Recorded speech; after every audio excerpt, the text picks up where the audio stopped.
ഇതെന്താ ചെയ്യണ്? എന്ത് ചെയ്യുക? വീളാ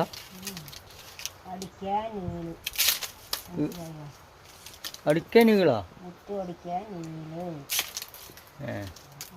ഇത് ഈള് അല്ലേ? ഇത് ഈർക്കല്. തെങ്ങിൻ മട്ടയുടെ ഈർക്കല്. അത് ഞാൻ ചൂലില്ലേ? അത് നമ്മളെ രീതിയിൽ പറയും. പറയും. ഇത് ഈർക്കലില്ലേ? അപ്പൊ ചൂല് വേറെ. ചൂല് പറയുന്നത് വേറെ ഉണ്ട്. ഈന്തപ്പട്ട, ഈന്തച്ചൂല്. നമ്മൾ ഇപ്പൊ അടിക്കുന്നത് ഈന്തച്ചൂല്. മറ്റേ പറഞ്ഞത് വേറെ. പണ്ടുകാലമുണ്ട് മുഞ്ഞച്ചൂല്. മുഞ്ഞച്ചൂല് ഒരിക്കലും മുറിയെ എഞ്ഞു പോവുകയെ ഒന്നും ചെയ്യില്ല. ആ ചൂലുണ്ടല്ലോ, നല്ല ചൂലാണ്. അത് എന്നും മയത്തിലുണ്ട്. മുടി പോലെ തന്നെയാണ് ആ ചൂല്.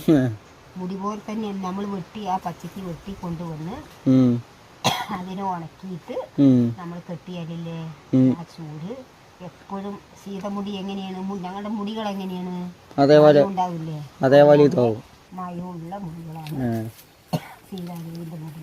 അപ്പോൾ ആ ചൂലും അതുപോലെ തന്നെ അതുപോലുള്ള ചൂല് കിട്ടാനില്ല.